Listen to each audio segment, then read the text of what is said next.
Good morning, and thank you very much. It is a pleasure to be here with you this beautiful day, December day in Austin.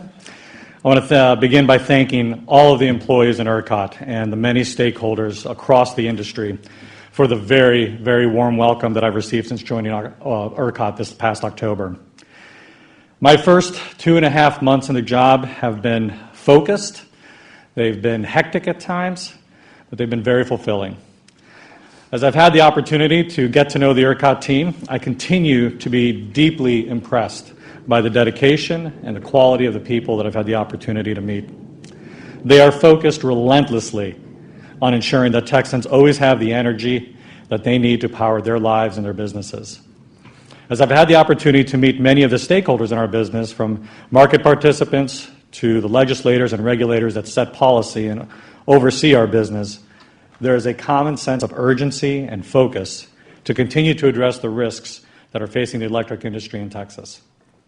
We have the people, we have the tools, and the resources to accomplish the needed changes to ensure that Texans always have reliable and affordable power at their disposal. Much has been accomplished in 2022, and I'm pleased to be able to share the results of our 2022 objectives and key results, or OKRs as we refer to them, with all of you. ERCOT's overall objectives are focused on the key outcomes that enable us to achieve our vision and our mission as an organization. We have been spending time discussing our vision and mission as a leadership team and with all of our employees. And it's because they are the beacons that should guide all of the work that we do. They are the foundations of our culture. Our vision is to lead with independent insight on the future of electricity reliability, markets, and technology in Texas in order to facilitate grid and market change for the benefit of all stakeholders. The key point that I focus on when I talk about this vision is that it is to lead with independence. And with what purpose? To facilitate grid and market change. Our industry, our market is always changing, and we need to lead with independence so that we can facilitate that change for the benefit of all stakeholders. Our mission at ERCOT is to serve the public by ensuring a reliable grid, efficient electricity markets, open access, and retail choice. And in these words, in that mission, I focus on serving the public. While we are a member organization with stakeholders across every sector of the electric industry, our mission is to serve the public. So our objectives that we have here help us to achieve this vision and this mission. As we go through each of these, I would like to call out, and first I want to again thank the employees of ERCOT for the incredible work over the course of this year. They have accomplished a lot. I have not been here for all of that, but I want to recognize not only the efforts but the results that this team has delivered this year. We're on track for the implementation of the PUCT rules related to weatherization. These are the key results that are associated with our improving grid reliability objective. So our weatherization work is on track. We have completed the milestones associated with improving integration of new resource types. And on the energy management system, because there were several priorities that came into focus throughout the course of this year, we purposefully rededicated resources to some of those other activities to be able to complete some of the blueprint items that we wanted to get done this year in order to be able to ensure continued reliability.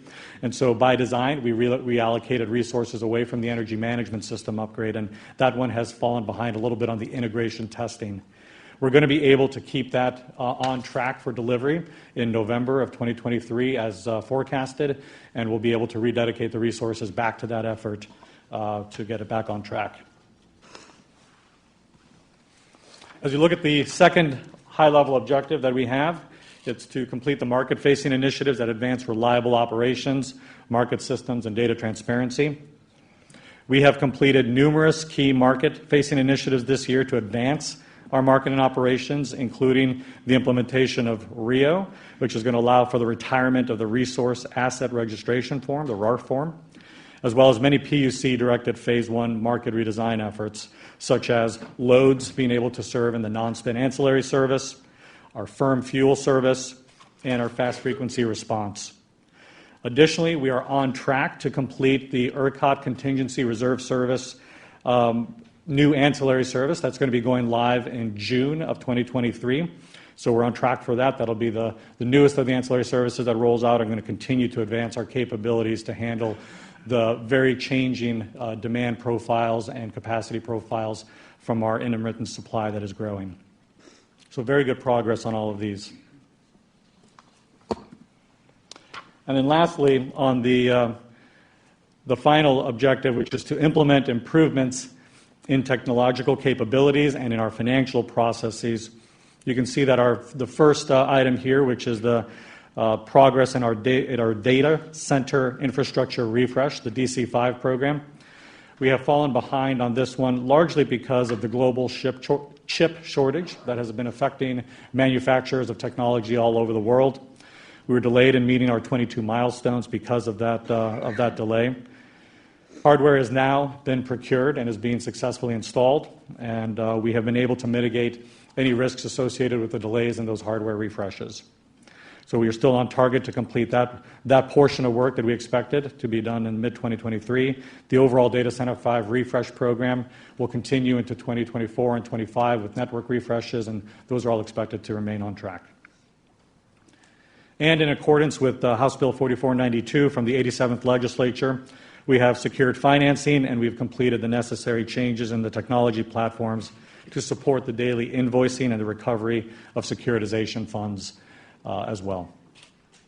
So overall, when looking in reflection, these were just the key results. There were hundreds more specific initiatives that were delivered throughout the course of the year that continue to adapt to the changes and the needs to continuously improve ERCOT operations and grid reliability.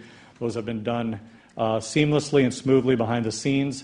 And again, I want to express my thanks to the ERCOT team for the relentless focus on delivering these objectives.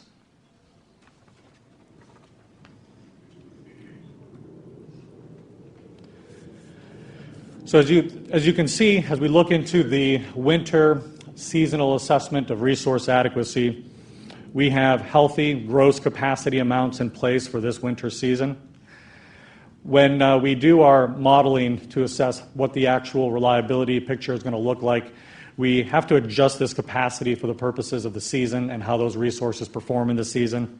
As an example, on the thermal generation resources where we have just over 74,000 listed here, that would be adjusted down to about 66,000 typically in terms of average performance during a winter season. The capacity from private use networks, which listed at a little over 9,500, would get reduced typically to about 3,300 on average. So these reductions across all of the different types reflect actual performance history at peaks in prior years and averaged across that time. So as that adjustment happens, that 140,000 megawatts of capacity on average comes down to about 87,000 megawatts of capacity on peak when you look historically.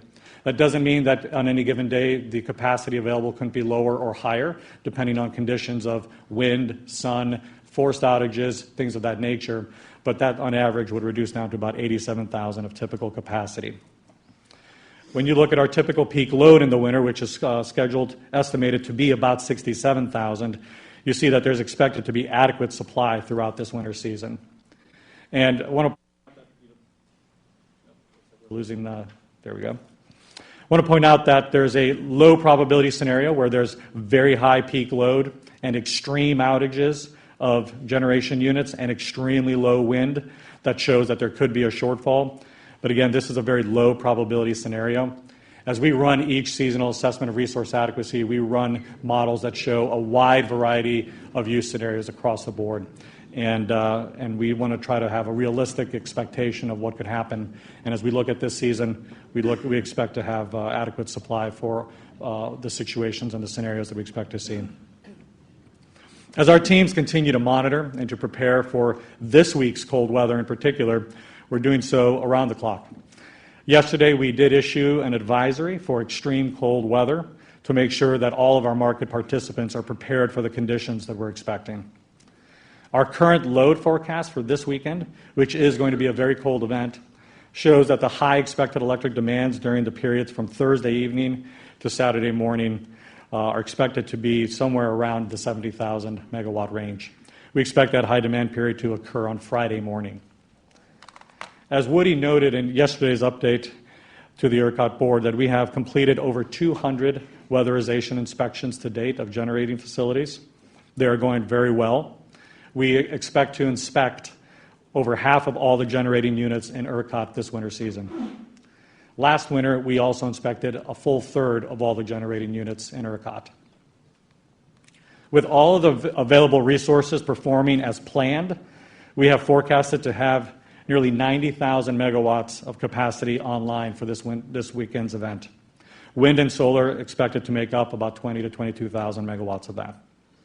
So we continue to expect adequate supply with reserves for the approaching cold weather conditions, and we will continue to monitor and update you as those conditions change.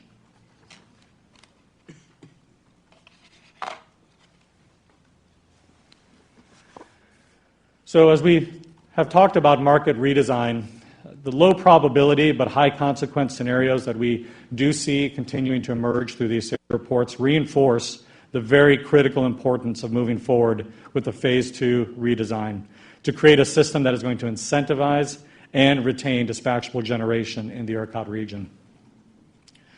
Where all of the options that have been presented in the E3 report can meet the goal of increased reliability at some level, based on our analysis, the performance credit mechanism option strikes a good middle ground that maintains the best parts of the energy-only market while providing new incentives to improve reliability and put steel in the ground.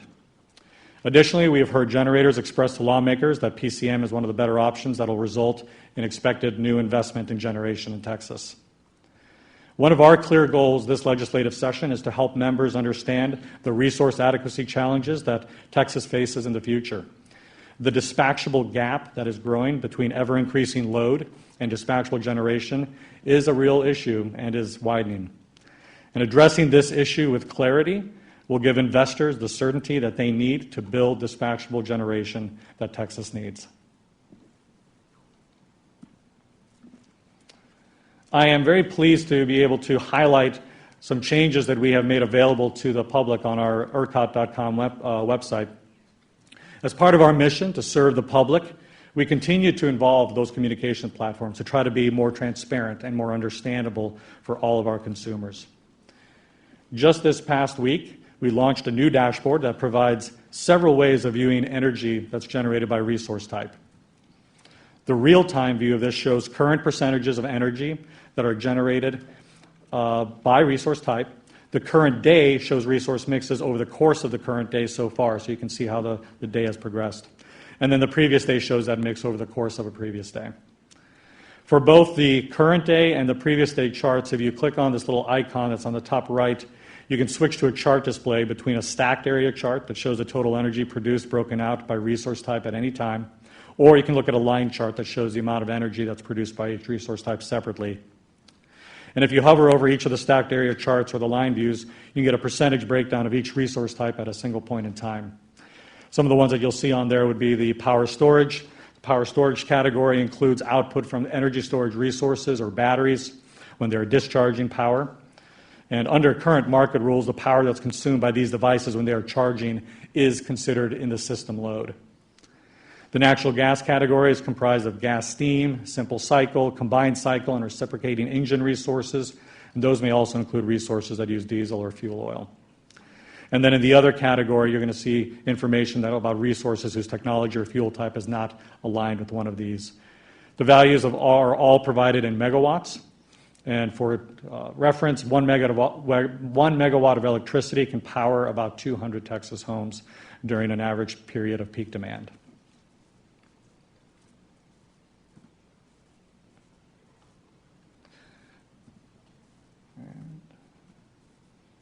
I would like to also highlight that we brought on board on December 6th, we announced a new interim voluntary curtailment program for large flexible loads. The registration for this is currently open, and this program is expected to be active on January 1st of 2023. So ERCOT is going to be providing program participants with an automated notification that would request curtailments of their load during periods of low reserves. The notification would occur after non-spinning reserve service has been deployed, but before emergency response services has been deployed. This program does not affect any of the ancillary service or ERS obligations that loads carry. And ERCOT intends to develop a permanent reliability framework for large flexible loads by sponsoring ERCOT protocol and guide changes in the near future. And these are coming from the good work that the Large Flexible Load Task Force has been working on with the large flexible load community over the last several months. And I want to thank these individuals. We take the opportunity each time, and I always like to close. I'd like to open with a thanks, and I'd like to close with a thanks. And so I'd like to thank those employees that were involved in the development of the fuel mix dashboard, a heavy focus on our teams and ERCOT.com, but also across our operations and planning folks that help those teams to connect these systems together. So a big thanks to the employees who have done so. So that concludes my comments for this morning. If there are any questions, I'd be happy to take those questions at this time.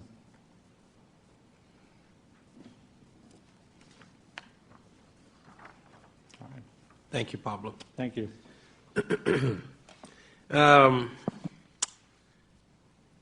Next, agenda item 6, 2022-2023 winter weather update. And Chris Coleman will present this update. Chris?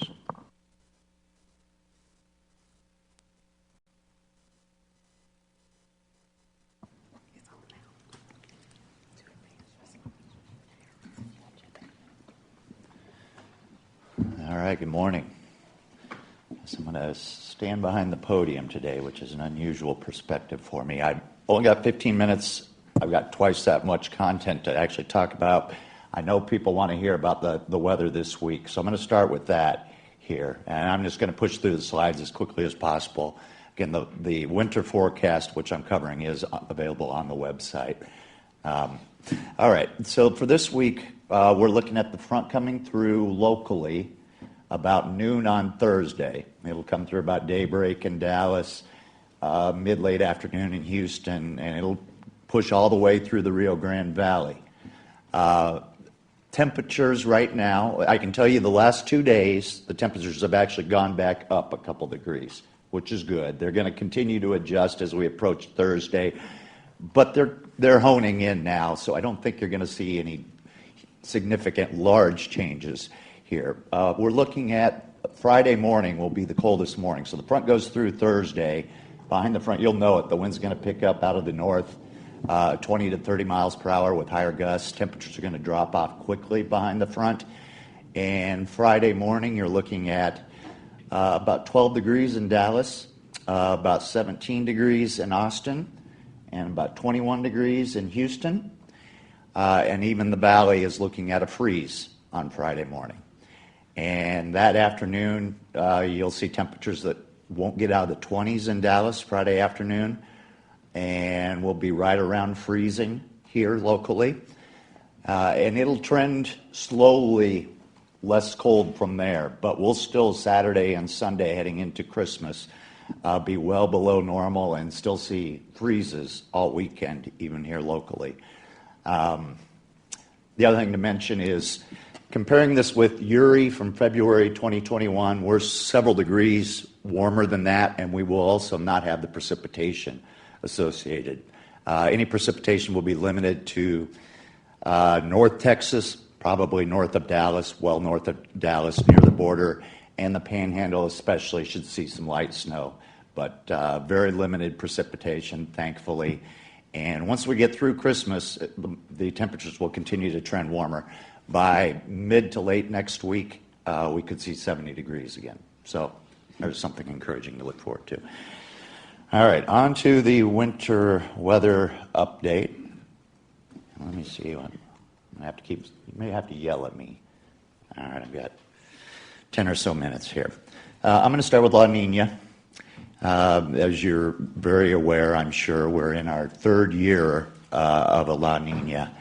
And that's going to continue through this winter. The computer models are trying to end it by late winter, early spring. That's kind of to be determined because we're into the territory now with La Nina where we haven't ever seen a La Nina go a fourth year, but we only have La Nina data reliable that goes back to about 1950.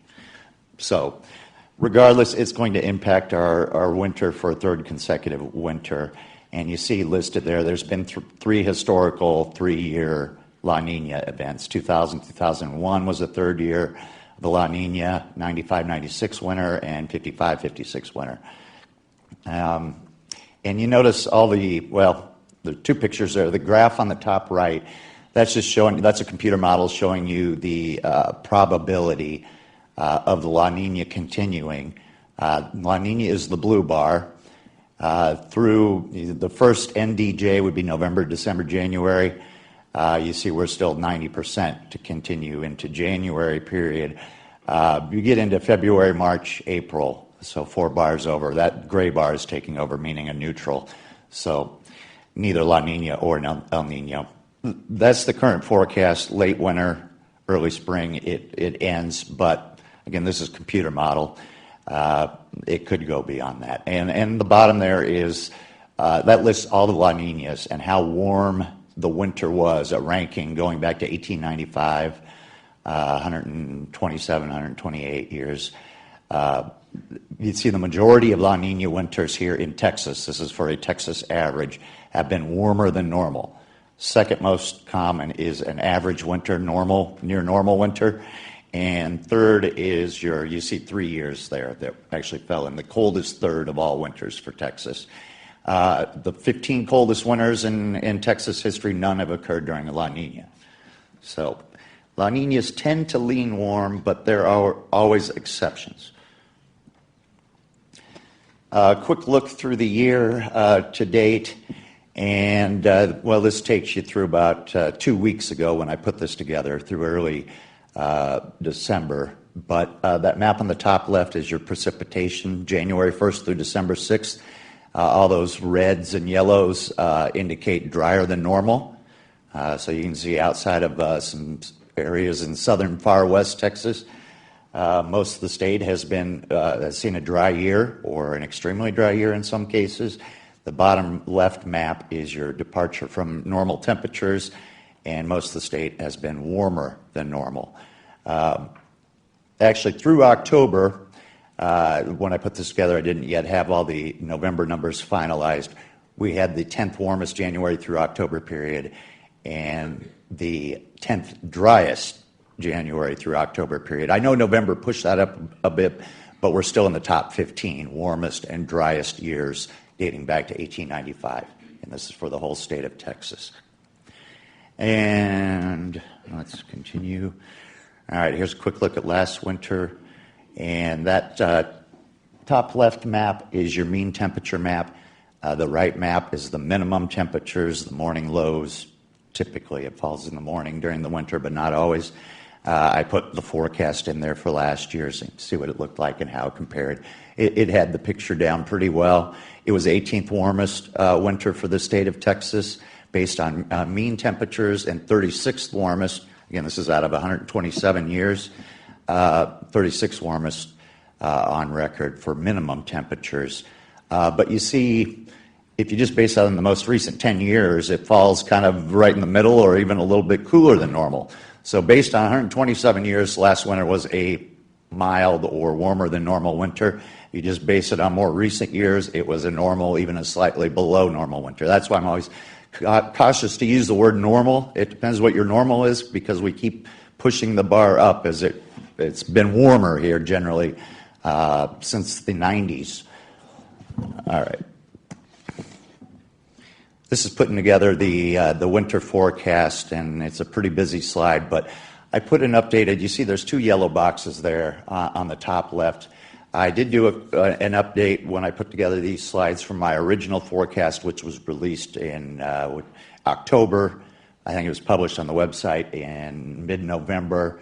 I continue to look at it, but you see I have analog years listed there. 1956, 57 would be the most similar historical winter. 2011, 2012 of more recent winters is the most significant or the most similar. I do have the 2013, 2014 winter listed there, number 6. You probably remember that winter. That was when you may have first heard the term polar vortex. So that is actually one of the handful of historical years. That's the one cold winter there. Interestingly, that cold winter had frequent cold fronts, frequent below normal temperatures, but didn't have the extremes that a lot of winters do. So it's important when I give you a winter forecast to understand that's using a very broad brush, and winters are much more volatile, changeable than summer.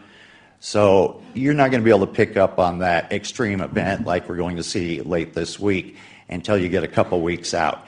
And there is an abundance of historical evidence that during a mild winter, you can have an extreme cold period. So just if I give you a warm winter forecast, that does not mean we cannot have a couple days or a couple weeks of extreme cold temperatures. There's many exceptions to the rule or of suggesting that a warm winter means you won't have cold. All right, so the other thing to point out here, again, I'm trying to move through these pretty quickly. The kind of the middle map there, you see there's an offset map on the top above that. That was the previous forecast. As I have updated this again here a couple weeks ago, it's actually trended warmer. So again, we're seeing this month has been a roller coaster. We're still actually above normal for this month. We're going to fall probably back below normal. We'll end up with a close to normal December, but that had a lot of above normal and below normal days. And we have January and February to contend with. Right now, the models have trended a little bit warmer. It's still not a strongly warm winter, but here's the forecast. This is what I put on the website. I haven't changed it, so it still looks colder. And this is colder than likely any forecast you'll see out there. And you saw on social media or elsewhere, I think with no exceptions, has a warm, dry winter for Texas. And that may very well be the case. But when I put this together, I saw the potential for these colder periods like we're seeing later this week. And I didn't want to give the wrong message, especially knowing not everyone is going to take the time to read through a lengthy text discussion I have on the website. So it's possible that that light blue shade, which I have normal to -2, slightly below normal, right now I'm suggesting that is going to trend closer to normal or maybe even a little bit above. But for now, I'm not going to change the website, how that looks. I'm just giving you this. My latest findings suggest backing off the cold a little bit. And you see roughly the eastern third of the state is above normal. If the best chance to be below normal will be that panhandle northwest Texas, Wichita Falls, Childress area. All right. And on to precipitation. This actually, there's only one, that bottom map shows you all the analog years that I've been mentioning, and there's only one of those, that 2011-2012 winter, which was a wet winter. All the other ones I'm looking at were dry winters, so there's high confidence, higher than average confidence that this will be a dry winter, and that will continue to add to our drought concerns. Because I usually get questions, are we going to see snow or ice this winter? I did look at Dallas for historical snow based on the analog historical matching years I've given you for the winters, and you can see that on the right side of the slide. Again, 1956-57 being the best match. There was a trace of snow. 2011-2012 in Dallas, there was 1/3 of an inch of snow. So most of those were traced to less than an inch. There's a couple exceptions. So the odds are Dallas will get a little bit of snow this year, this winter. I'm leaning against it being a lot of snow. All right, and here's your precipitation outlook, and I also have the drought map there on the left, and so the actual forecast is the larger map on the right. And as of about 3 weeks ago, you had 52% of the state with drought concerns. You compared to last year at the same time, it was 49%. I think that number is probably, for current here, has gone back up a bit. And again, given that dry winter forecast, with maybe some exceptions there in Far East and South Texas. I think the drought will remain in place and potentially expand and worsen here over the next few months. I also have Lake Travis mentioned there, which was at 46% of capacity as of the first week of December, which is the lowest level it's been since right before the Memorial Day 2015 flooding. And we made it to the last slide. I guess we did all right here for time. So this winter is unlikely to be colder than normal for the season as a whole, again, but understand there's exceptions. I'll give you one more exception just because of the timing of this is very similar to what we saw twice in the 1980s. Most recently, December 1989, which was that same date, December 23rd, 1989, was 4 degrees in Austin. That's still our coldest temperature ever recorded. So we're going to fall on the exact same date. It's just not going to be as cold. So again, we're going to have these exceptions, but I don't think we're going to get through this winter saying, boy, we had a lot of fronts. It was just never warm. It'll likely turn around here, actually, even again next week. So, but I'm not closing the door beyond this week on more cold opportunities.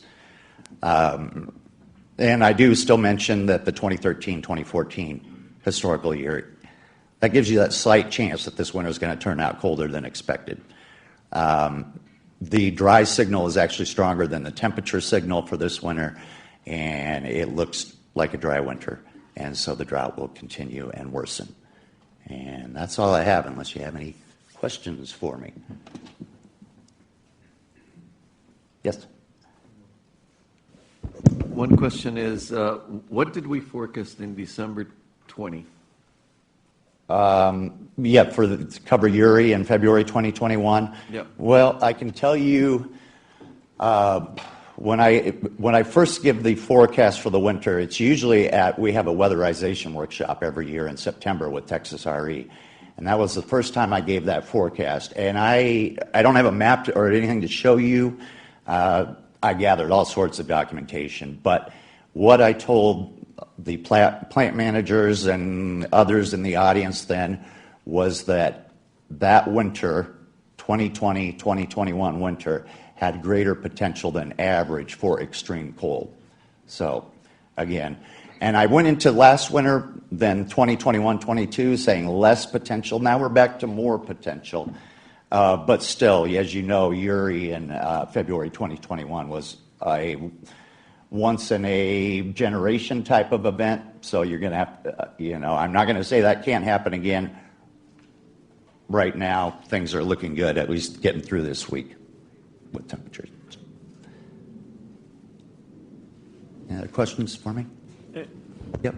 As we move further into the winter and you start looking at March, and March is sort of in that gray area where we're talking about a winter forecast versus the rest. Yep. And as the dry conditions either increase or decrease, which will help influence the data that you're working with, when will you have in terms of historical perspective, a more accurate look at what March looks like and kind of as we move into that shoulder period, which is also winter? Yeah, there's rarely a week that goes by when I'm not looking out 2 or 3 or more months. I would say some point in January, I should have at least an initial feel on March. So in the next few weeks, I can, if you reach out to me, chris.coleman@ERCOT.com, because I don't know that I'll have it published anywhere until I publish my spring forecast. But if you're curious, send me an email here a couple weeks after the holidays, and I can give you some ideas on March. Okay, thank you. Yeah, and March is one of those months where it seems like about every 3 or 4 years we get winter continuing into early March. So, to be determined. Okay. Any other questions for Chris? Thank you. Yep, thank you.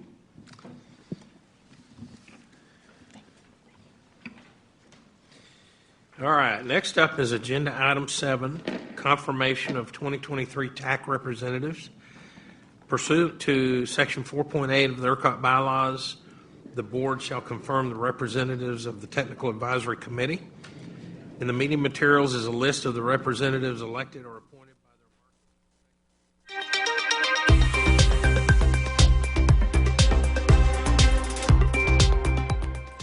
Thanks for being with us here this morning on KXAN Live. Will Dupree coming to you from the KXAN Live studio as we've been showing you this Board of Directors meeting from the Electric Reliability Council of Texas, or as we all know it now, ERCOT.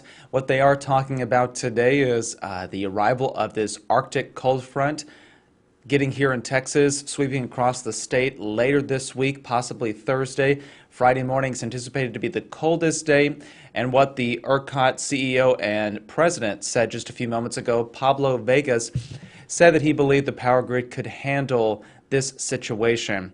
The chief meteorologist there for ERCOT said that they anticipate temperatures to be slightly warmer than they were back in February 2021, and they're anticipating less precipitation, which could affect some of the power generators out there, the power plants, and potentially not knock those offline.